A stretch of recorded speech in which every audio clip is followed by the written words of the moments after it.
We will have questions throughout the presentation. Please feel free to use the Q&A functionality, and Dan will naturally pause throughout the presentation and attempt to answer those questions. We'd like for the presentation to be more than one-sided, so please feel free to chime in with any questions or comments or feedback that you may have. Happy to answer those throughout the presentation.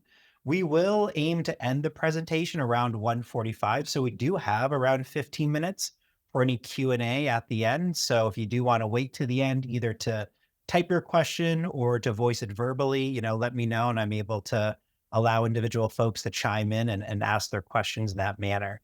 As I mentioned, this meeting is being recorded and we will always make these recordings available on Wolf and Company's YouTube page at a later date. But immediately after the presentation, we'll make sure that the PowerPoint presentation that Dan has is submitted for all of you folks and shared.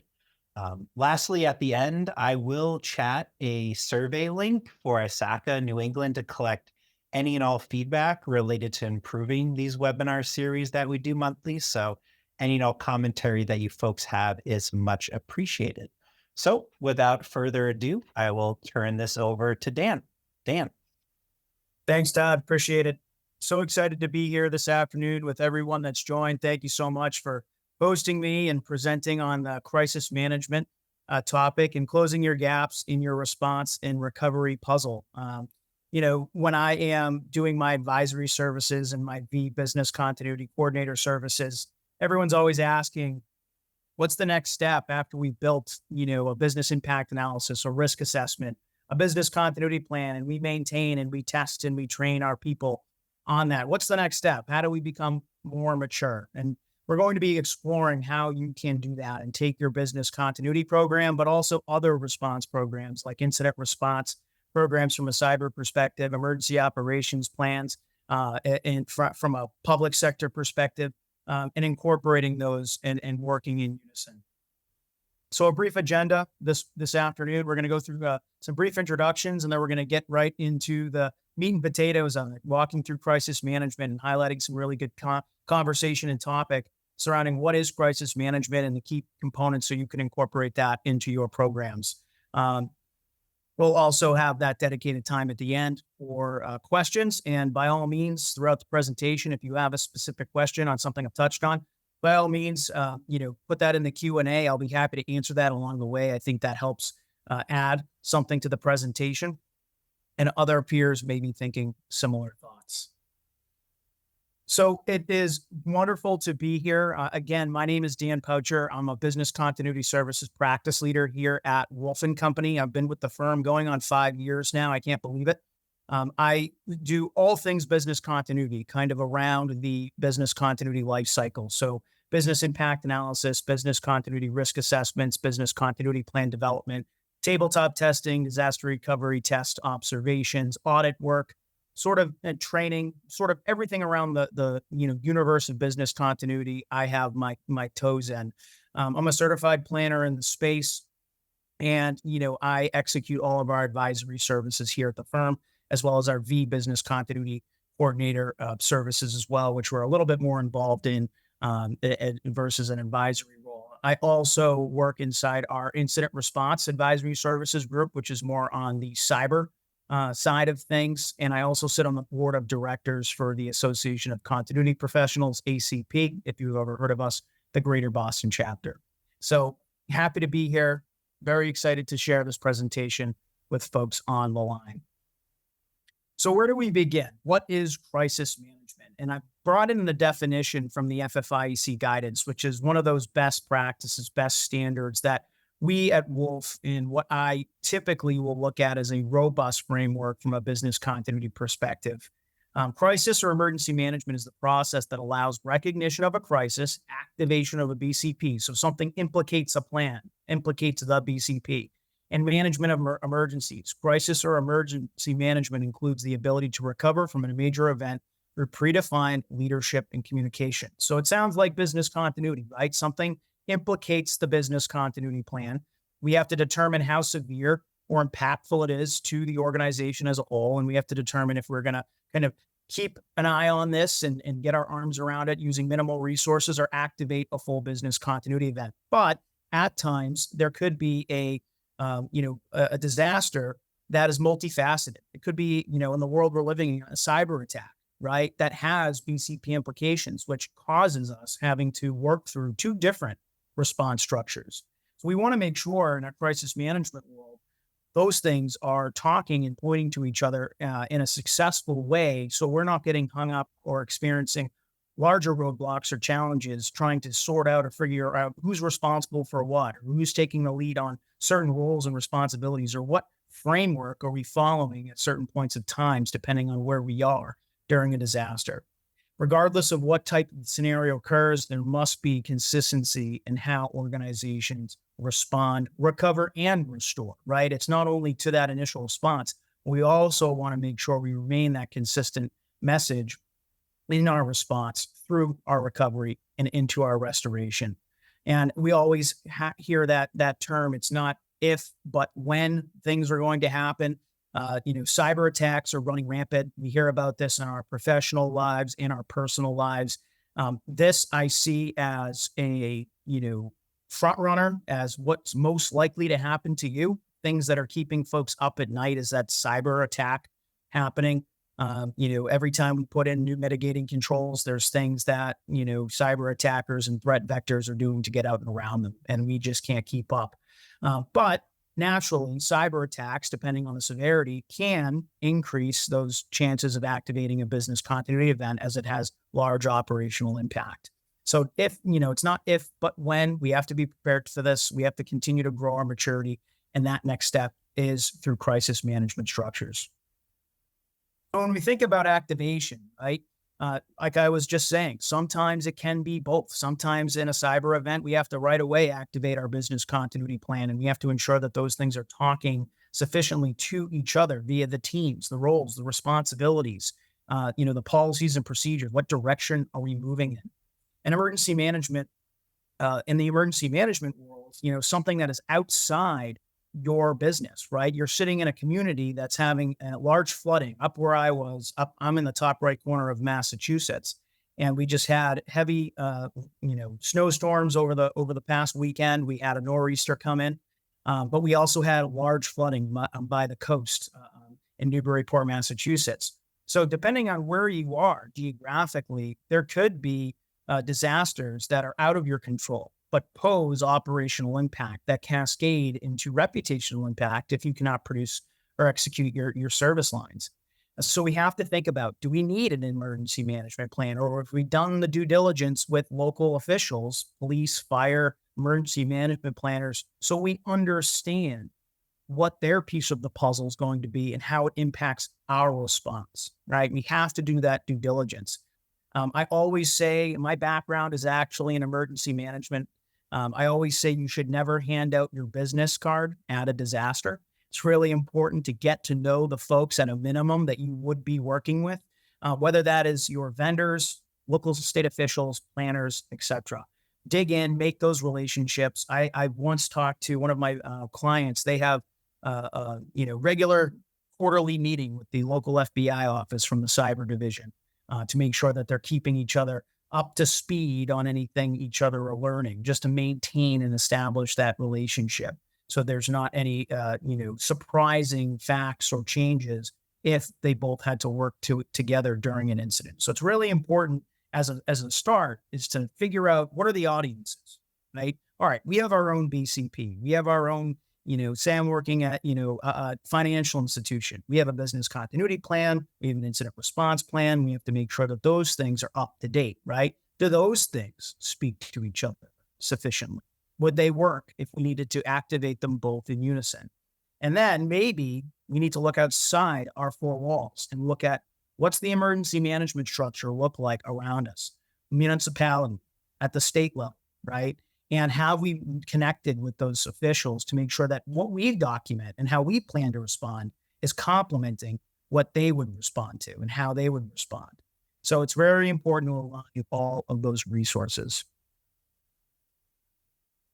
So I've created a couple of diagrams here. So if you look at the one on the left of the screen, that Venn diagram, crisis management kind of sits in the middle. And it can be a combination of your incident response plan, your business continuity plan, and an emergency operations plan from an emergency management perspective. But it could be other plans, right? All plans, ultimately should be speaking to each other. If you look at the diagram on the right, it really is making sure that, if the origin of the disaster is coming from, wherever which way, your plans are speaking to each other, that you have created teams and trained your personnel and tested your personnel against these different types of scenarios. I always say disasters can really happen in four large buckets: loss of personnel, loss of technology, loss of vendor, and loss of technology. Any one threat can kind of fall into one of those buckets. And so when you dive down into those four buckets into specific threat types, you're going to find that they could be, things that happen outside, like a hurricane, fire, or a flood, but also things that could happen internally that activate your BCP or IRP, like a cyber attack, or one of those things like a global pandemic, like we've all become too familiar with. So you want to integrate those response plans. And when we think about crisis management, a question that I commonly find and get is, hey, Dan, do I need to create a brand new program? Right? When we think about crisis management, is this a new plan I have to research, template out, gather information for, and publish? Not necessarily. The concept of crisis management can be integrated throughout your plan. So you can have some sort of a crisis management statement that says, yes, we've addressed the concept, and have that kind of overarching, maybe an EOP, an IRP, and a BCP. But you also can, integrate the concept into your planning. So, if you're walking through a cyber attack and you're investigating and you're looking at the team roles and responsibilities, that if there is a technology disaster that causes operational impact to, your organization, it's pointing to maybe a technology team inside the BCP, because the incident response team, they're going to be boots on the ground trying to solve and, investigate, eradicate, and contain the cyber threat vector, right? So they can't put their resources to try to get services back online for technology. So you may want to be able to activate a secondary team. Maybe there's some overlap in the BCP to focus on how can we restore the technology, or can we restore? Is there just straight downtime? So it's important to be able to say, all right, we're working through an incident response event, but at a certain point in time, it points us to the right people inside the BCP so we can make sure that business remains continuous. So crisis management objectives, it's bringing that program, your response capability, to the next step, right? It's demonstrating that concern for human safety and well-being. It's disseminating critical and accurate information in a timely manner. And that's key, right? During business continuity events or incident response events, or, emergency management events like a flood or a hurricane or a snowstorm, a wildfire, we really don't have any time to waste, right? That impacts operations, but then it impacts our reputation. It can impact our finances. So we want to make sure we've created a structure that makes the most sense, that is the most efficient. And we've put the right people behind those plans to execute those tasks. It expedites and streamlines response and recovery efforts. And it also gets you to restore much quickly. When we think about restoration, you're moving back to normal. You're moving back to normal, or the new normal, right? Because you may not be able to go back to what was before. Look at the effects of COVID-19, right? We're all most likely remote right now. I used to go into the office a lot more, and mostly I work from my home now. So we think about the normal or the new normal, and a crisis management structure is going to expedite you to that point.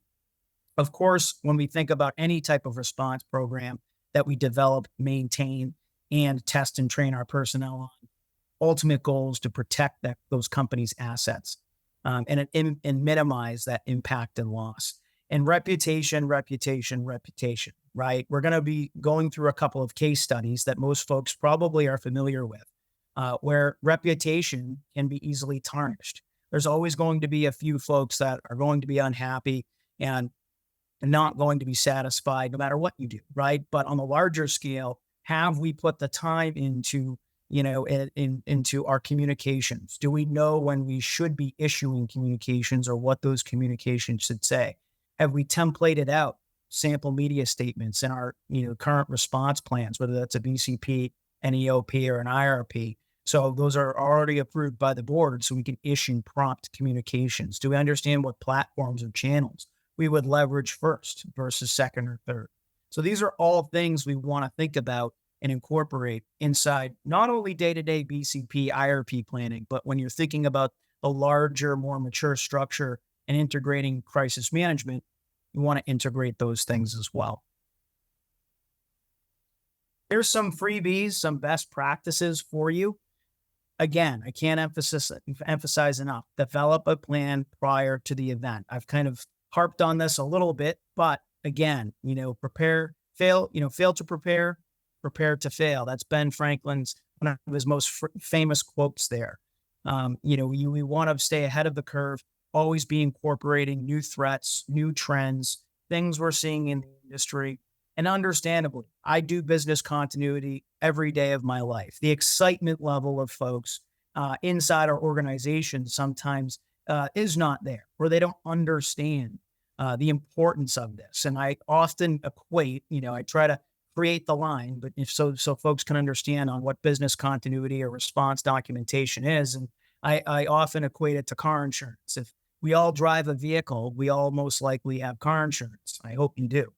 And, we buy into that process, we buy a policy, we pay our monthly fee, and we may never get into an accident, right? And I hope that you don't. But when you do get into an accident, it saves you time. You file a claim and an assessor goes out and kind of assesses the damage and, make sure that work is going to be performed on your car, but then it saves you money at the end of the day. You just have to pay your deductible versus that $5,000 front end damage from your funder vendor, right? Business continuity and crisis management and incident response planning is very much the same. You build out this program, you maintain it, you test it, you train folks on it, you invest in the process, and your organization may never experience a disaster. I hope you don't. But if you do, having a strong program and a strong structure that's melded in and moves across the 2 or 3 documents is going to save your organization time and money. So that's a little helpful hint. I try to make folks kind of, become familiar, get a little bit more intimate, or feel, more closely to the material. But maybe that analogy can help you. It's very important to address multiple scenarios. Great place to start is your BCP risk assessment.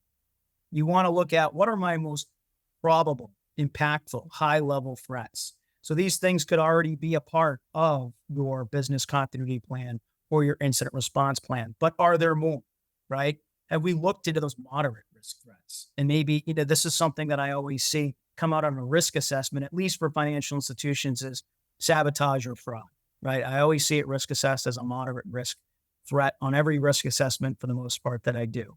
And I almost never see a sabotage fraud detailed response procedure in any one of those BCPs. So it's taking that next step, diving into that lower level or that next layer in analyses, not only addressing what's high risk, but maybe those higher, moderately high risk threats like sabotage fraud to a financial institution. So we want to make sure that we're building that maturity in that direction and incorporating that into our planning. You want to make sure, whether you have a crisis management team or you've simply melded a crisis management concept into your structures, that there's proper representation.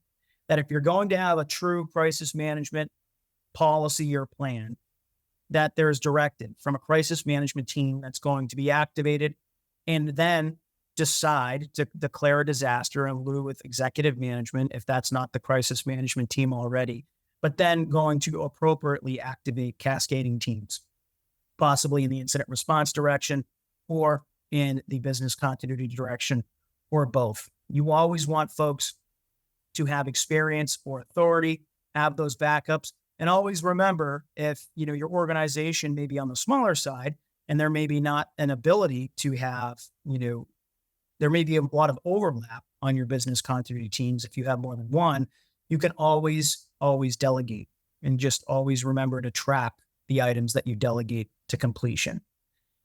A few bullets down the bottom: crisis communications, activation triggers, escalation thresholds, and understanding all resources. Three things I really want to key on here. Crisis communications is vitally important. And if you have not drafted any sample media statements or information that lays inside your business continuity plans, your incident response plans, I highly recommend that you do. I see that a lot of folks that I've built programs for are very happy, even on small events, that they have these things to fall back on because they can take things in a very quick time and turn them around and put them out. And it's at least not starting from scratch. So I highly recommend that you craft those media statements. There's many examples out on the internet that you could incorporate, customize. Something that I'll also say on crisis communications. If you're using a third party, right, a outsourced PR firm, or if you're thinking about a cyber attack when you have to activate your cyber insurance and you have PR capabilities through that policy, you may want to get in touch with your representatives at those vendors or at those firms and see what those communications look like. Now, naturally, you're always going to be able to see those things before they're issued to the public or your stakeholders, but you may want to look at them ahead of time. It's going to save you some time during that stressful time of that response. Activation triggers and escalation thresholds. This is really important. This is something that when we're doing our advisory work, we always incorporate into our business continuity plans, into our incident response plans. We want to know if something happens, something implicates a plan based on a set of definitions, maybe minor, major, disaster, event, or incident, what resources to be able to pull in, right? It's going to define how many people, what type of response we need to execute, right? So we want to be able to say, all right, we're at a minor disaster level, right? And it may stay there, right? Or maybe something big happens and we declare an event and we get our arms around it very quickly and it moves down the chain of escalation. But it's really important in a crisis management structure to have those things defined and also to have your escalation thresholds and those triggers aligned across your planes. So you set a set of, information in your plans to say, all right, we know that if XYZ happens, we're going to declare a business continuity event. We know that we're going to declare an incident response event, right? And if you think about it in a kind of a flow chart, right? Think about it from a cyber perspective. Something happens, a cyber incident is detected, right? Something happens, maybe a user is locked out of a computer. It moves down through investigation. And if you find it to be nothing, it's just end user error. It's going to move up through a help desk, normal help desk procedures. But if it hits one of those triggers that you predefined, maybe PII has been released, or there's a ransomware file found on the network. Those predefined triggers are going to get you to activate a disaster sooner, which is going to have you pull in those resources you need sooner and activate a formal response sooner. So it's really important to have those things inside your plans, as well as thinking about those that you may have already pre-established, incorporating those into your crisis management structure and making sure that they align and they're workable. Test the plan. This is something where I see some of my clients stopping or not doing enough. Maybe they do testing or exercises once a year. Try to up that number of tests or exercises that you're doing on an annual basis. And I know it's hard, it's difficult, but this is how personnel that are not thinking about business continuity become more invested in the process, become, more understanding of their roles and responsibilities. And that's only going to help your organization when you actually have a true event, right? Disaster recovery testing, it's a little bit hard for typical, employees to wrap their mind around that. That's very IT geared as far as tests are concerned, but tabletop exercises at the executive level, maybe you do a tabletop for every team that you might have inside an incident response plan or a business continuity plan, or a part of your overarching crisis management structure, for them to really become immersed in what they say or what the BCP or IRP is saying they need to do during a disaster. I just gave a presentation to an awareness and training to one of my clients, and a few people, their names come up on the slides of, hey, you're on this business continuity team. You're on this business continuity team. And some of the folks are saying, I didn't even know I was on BCP. I kind of made them nervous. And I said, that's okay. That's why we do this. So then you say, okay, what can we do from that point to increase the maturity, right? Because folks get a little nervous. Oh, I'm on a team, but I didn't know I was on a team, or I don't know what to do, right? That's the point where you kind of have an advantage to say, all right, let's do some more, driven testing, or what can we help you learn about your role or responsibility? So testing, training, and exercises is really, really important. If you can increase that number over time, that is best practice. So a couple of case studies that we're going to quickly walk through. I'm sure everyone on the call remembers Deepwater Horizon. I can't believe, almost 14 years ago, but it was that, BP, Deepwater Horizon oil rig explosion. It's one of the worst environmental disasters in U.S. history. Took the lives of 11 rig workers and injured 17. Lasted 87 days. It felt like a long time this was going on. We kept seeing the pictures on the news of the wildlife that was injured or affected, all the Coast Guard crews, and, all of these, NGOs coming down to assist. And it estimates 205 million gallons of oil that were spilled into the Gulf of Mexico. So top down, this was a business continuity disaster. The crisis management structure, the crisis communication, issuance, it was really dug into after the fact and, explored by business continuity professionals, because they really did not do a great job at responding to this. First and foremost, BP severely minimized the situation. They did not take accountability on how large of a scale and how impactful this was to the Gulf of Mexico. They stated 1,000 barrels were leaking into the Gulf of Mexico per day, but it was actually 60,000. That's never going to help you if that information eventually and will come out, right? Lying to the public, lying to your stakeholders, and lying to folks like environmentalists that really are going to come after you. You might ensue legal trouble for lying about this information. They spent millions of dollars on how they were going to clean up, how they were going to frame their response and what they were going to do, instead of using it on the actual cleanup. So what's that perception create, right? You're careless in your response. You want to be tactful in your response, which is why we want to create this crisis management structure, have sound BCPs and IRPs beforehand. And I'm going to pause right here. Todd, any questions? So far through the Q&A None. function. No, none so far. Okay. All right. I thought I saw a little message come up over here. It took 3 months to plug the hole. And Michael Gordon, New York-based PR firm, they said it was a combination of a lack of transparency, a lack of straight talking, and a lack of sensitivity to the victims. So that's the perception that BP and the CEO actually 24 hours after the initial spill happened, the Deepwater Horizon, incident happened, about 24 to 48 hours after, he was seen at a gala or an event.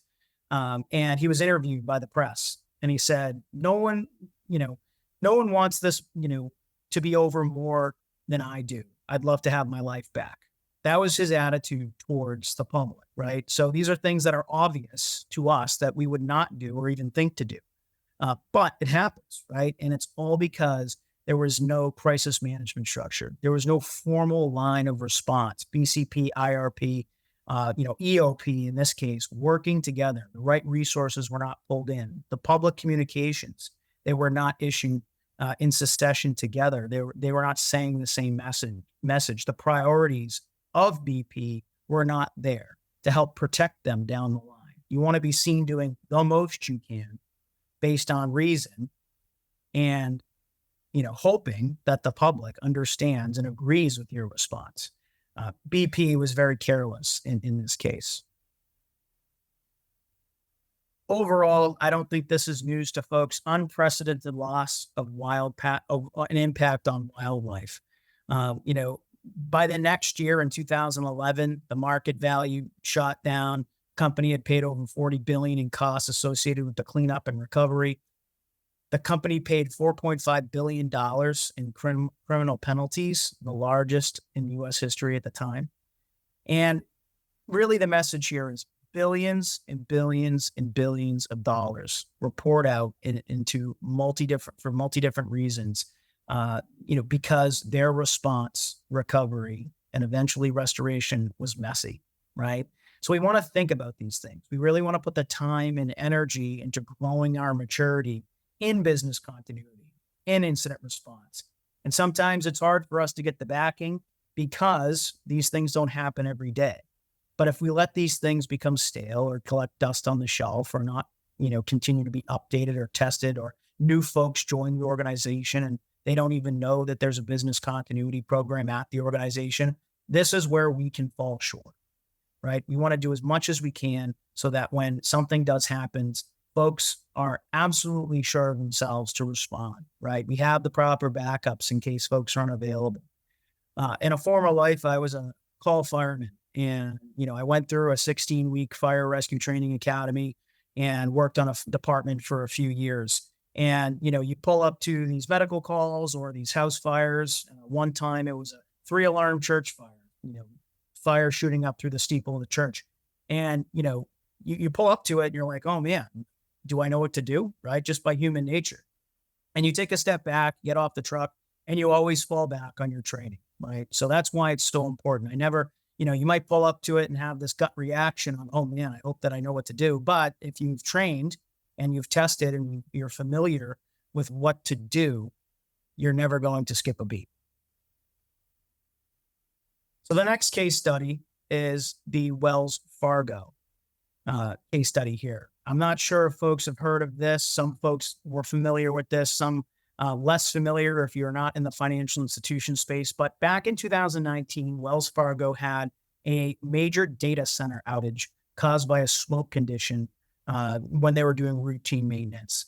And it took mobile and online banking down for hours. Customers had no visibility of balances. They could not pay bills or mortgages.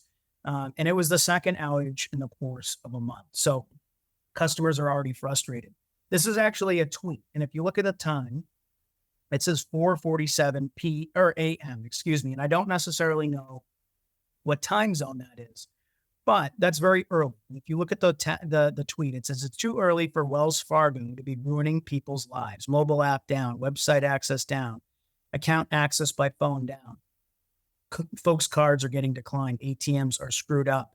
I'm almost ashamed to admit that I still bank with them, right? That's a pretty bold statement from a customer that it spreads like wildfire. Someone puts something like that on Twitter, people start to share it and repost it, and now it's everywhere. It's completely out of your hands, right? So that's a pretty bold statement. Let's see what Wells Fargo did. So Wells Fargo, as the disaster was going on, someone found, or they were doing some digging because millions and millions of customers were out, right? This impacted a huge customer base. They did some digging and they found this clause, and it was a public disclosure inside their BCP and on BCP. And they stated critical processing is rerouted to alternate processing locations that are significant distances away from the primary processing location. So that's geographic diversity, right? That's good. This rerouting can generally achieve recovery within 4 to 6 hours of the declaration of activation, right? So this actually happened Thursday morning and it continues into Friday. That's way longer than 4 to 6 hours. And this is also something I definitely want to make a point of, right? If you have a business impact analysis that defines when you're going to be able to recover functions, technologies, so your services, right? Look at those scales. And sometimes I hear, back and forth conversation about, hey, your scale's not narrow enough or your scale's too broad, right? But if you say, I'm going to have functions recovered in 0 to 2 hours, and you may not even know what's going on truly, or 100% in 2 hours, you're missing those RTOs or their maximum tolerable downtimes in your BIA. And you could be held accountable for that, right? If that information becomes public or you get sued. So you're really holding yourself to the flames a little bit if you are saying that you can get services up, but not giving yourself enough room to even investigate what that issue is, right? So they really were helped to the flames a little bit about having this information public, but not being able to achieve and fulfill that stated information. So these are a few tweets that I always like to share with folks that Wells Fargo put out. And I will say that Twitter was not their only way to communicate out to customers, but it was a large source. And they're in kind of time and date order here. So the one on the left, it says, "We apologize to our customers who may be experiencing an issue with our online banking and mobile app. Thanks for your patience while we research the issue. If you are impacted, please check back here for updates." So I like to usually call on folks, but it's maybe a little bit difficult in this session. But there's a few things they could have done better here, right? They don't address that. They address the issue, but they don't give a time frame on when this issue could be back up or fixed. They don't provide any guidance to customers other than to check back here. It's really an update, but provides no update, right, to the customer. They're still sitting in the same spot. They don't really get any relief from this message. The next one says, "We're experiencing system issues due to a power shutdown at one of our facilities, initiated after smoke was detected following routine maintenance. We're working to restore services as soon as possible. We apologize for the inconvenience." Do customers really care that there was a power shutdown at one of the facilities initiated by smoke? They don't. They want to know why Wells Fargo is holding up their banking needs, right? And what is the projected resolution time frame, right? Is there a phone number they can call? Is there someone where they can get in touch with? Can I go down to my local branch and get more information? Not really addressing the needs of the customer. The next one says, "We want our customers to know that this is a contained issue affecting one of our facilities, not due to any cybersecurity event." That's good. They address that. That's good to confirm that information. "We apologize for the inconvenience caused by these system issues, and any Wells Fargo fees incurred as a result of these issues will be reversed." Folks might be thinking, well, that one wasn't so bad, right? What about the fees that I incurred because I couldn't pay my truck loan to my credit union, right? Because your mobile banking app was down, right? What about those secondary fees, right? And across these tweets and across all of the tweets, because there are many more, the one thing they did not reassure to customers was that their money was safe, right? That's what customers care about. Typically, the service that you provide, right? Whether it's at a hospital and it's patient care and something happens, if it's at a financial institution and you're handling people's money and something happens, they care about the primary service that you provide. And is everything okay with that, right? If you handle my money and something's happening, is my money safe? If I open up my bank account, is my balance still the same as yesterday? Or if I have a family member at a hospital and something happens, can you still execute patient care, right? Or is that impacted? So we have to put ourselves in our stakeholders' shoes during our crisis communications. And when we're framing out those crisis communications in our plan, make sure that it reflects your tone of your organization. Every organization has a different tone on how they would issue communications externally to the public, and you want to make sure that that is reflected as well. That's why I highlighted on those outsourced PR firms or those, contacts that you may have via your cyber insurance policy. They may not say things how your organization might say them or want to say them, right? They're experts. They're subject matter experts in that field, but you may want to put a different spin on it. So it's important to do that due diligence beforehand and just ask the question, hey, can we see what type of messaging that may be issued if this happens? And can we tweak it a little bit? Or is that possible, right? Those are good questions to ask. So very quickly, I want to walk through a crisis management model. I think this is one of the better best practices and structures out there. Penn State, a subset of Penn State actually put this out, and it walks through 5 stages. So in the crisis management module, now remember, throughout this, you may develop a policy or plan, or you may integrate this information into a current policy or plan documents that you have. But you always want an area of your plan to address the problem. Something implicates the plan, signal detection. We, understand that, these are the threats, these things could happen. And we want to make sure that we have implicated some preventative measures, whether it's virtual or physical controls, whatever that may be. We want to make sure that we understand what's a risk to us. And we're doing everything we can, developing policies and procedures. We've put in the right, trigger points, escalation thresholds. We've built robust planning. We've tested and trained our folks on that. We've made sure, mitigating controls are, strong and up to date and doing the best by us. We want to make sure that we're doing all that, proactive work rather than reactive work. Probing and prevention, right? So this is where we can do some threat hunting, right? We can look around and say, all right, do we have any vulnerabilities right now that could cause us to have an incident, right? So this is like active threat hunting, looking at your network or looking through your business continuity plan and saying, hey, we really don't have a robust cross-training program or platform. Maybe we should make sure that, appropriate folks, a part of business continuity, are appropriately cross-trained, right? Examining your BCP risk assessment. Like I said before, your high risk threats, most folks do examine those things and plan around them or test on them. But as you grow in maturity and you are in a rhythm and you're gelling with your maintenance and your testing and your training, well, how do I build my maturity? Crisis management structure is one, but also go down that next layer in your analyses, right? Okay, maybe we only test the most critical technologies in our DR test. Well, let's incorporate the next tier of technologies, right, that are sitting in the next bucket in the BIA. We address in critical procedures inside our BCP the high risk threats out of our risk assessment. Great. Well, what about your moderately high risk threats or your moderate risk? Because those things can still happen. Damage containment. We want in our planning or in our crisis management structure to address damage containment. Identifying, implementing measures to lessen the spread of the issue, right? Damage can, be in many forms: physical, financial, legal, regulatory, impact on personnel. Threats can fall in those four larger buckets, like I mentioned earlier. So we want to make sure that incorporated into our planning are concepts on damage containment, addressing the issue appropriately, bringing in the right resources appropriately so we can get our arms around this. Issuing the correct messaging out to, our employees or our external stakeholders at correct intervals, appropriate intervals, and making sure those things say the right information.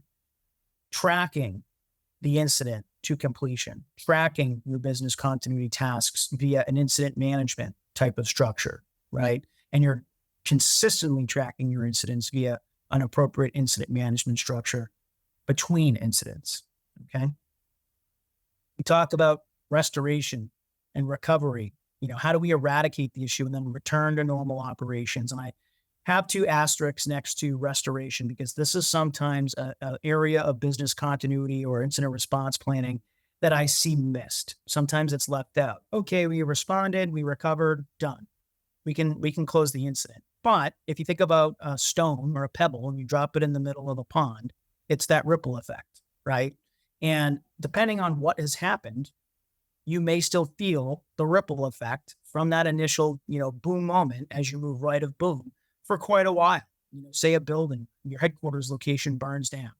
Well, you're not going to be able to work out of that location for some time until it's rebuilt, or maybe you acquire a new property, right? So there has to be resources, a team, or dedicated resources to meet regularly to effectively restore to that normal operational point prior to that incident or to the new normal, like we've done via COVID-19. And then learning. What's been learned from the situation? Any incident that you have in your business continuity plan and structure, it's always important to dedicate time and put some language to the lessons learned. How can we learn from this? How can we enhance our documentation? One last thing, one last thought. Yep. Just 15 minutes left, Dan. There are no questions, but you said last thought. Sorry to cut you off, but we have some. Yeah, no problem. Last thought, a few more slides here. When we think about crisis management and integrating that into our continuity planning or in our incident or emergency operation planning, We really want to think about, okay, we have all this documentation. Now we've ticked and tied it together so it successfully can be, can successfully speak to each other. But what happens when we actually have to use it, right? And that's when you start thinking about incident management. Do we have a proper structure, a consistent structure to actually execute on these policies and procedures that we've created? So I will touch on, just to highlight a little bit, just as an example, WolfPAC, our GRC tool, has an incident management module where our users can consistently, from incident to incident, track information to completion, team tasks, action items. They can, real-time chat. So depending on if it's a disclosure of sensitive information or a ransomware attack, our users are going to be consistently tracking and using and activating their policies and procedures inside an automated feature. So getting on an automated platform is another way to increase your maturity. Not trying to be salesy whatsoever. This is just a good example, familiar example that we have. And we see some of our clients using this to grow that maturity in the space. So, real-time insight to operational milestones, centralizing key documents, looking at, and automating impact scaling and damage assessments, and reducing errors and inefficiencies. We always have that human error to take in and take account for. So, you want to, be able to automate this process in some factor if possible, because it's going to, again, expedite your response, recovery, and restoration if you're going to be automating this versus trying to gather all this information from all these different corners of the organization to figure out what's going on. So just an example. So just keep in mind, once we've incorporated, maybe we have a BCP and an IRP floating out there, and we do our maintenance every year and we test and we train. Kind of that next step would be making sure those things talk to each other via a formal crisis management structure. Remember that 5-stage model. And then, okay, now what happens when we have to execute on that? Formal incident management structure that's going to have us be, going to be able to have us function properly when an event actually happens. So with that, I went a couple minutes over, but if there's any questions, I'm happy to answer them. Thank you for that, Dan. Yeah, there's no questions at the moment populated into the Q&A field, but we'll give folks some time because we have a little bit more time left to ask. Other than that, not sure if there was any additional closing thoughts or anything else of relevance that you wanted to pass along while we had everyone here today, Dan. The only thing that I'll say is I could talk about this concept for more than in 45 minutes, right? It's a lot to squeeze in. So if there's any folks on the line that ever want to chat more, or when they have more time on their calendar, I'm always, happy to talk to anyone that wants to learn a little bit more, dive a little bit deeper into the details. And my email is on the slide deck when it's shared out. Always, happy to be a resource for folks to conversate back and forth on BCP, IRP, or crisis management. But I appreciate everyone joining this afternoon. It was a pleasure to be here. And thank you so much. Wonderful. Folks, as I mentioned at the top of the hour, I just pasted into the group chat the Google form from ISACA New England. Would appreciate any and all feedback related to our presentation, and so I can incorporate it into future events. But other than that, Dan, I'm not seeing any additional questions. Maybe you'll see some in your inbox per your offer there a moment ago. But other than that, Yep. Thank you again, folks, so much for your time today. Dan, thank you so much for bringing a relevant topic that has been relevant for a long time. It continues to be important. Like I said, should have this recording up on the YouTube page for Wolf & Company within the next couple of weeks.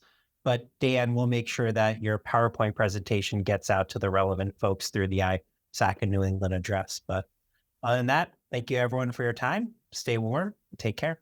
Bye. Thanks, folks.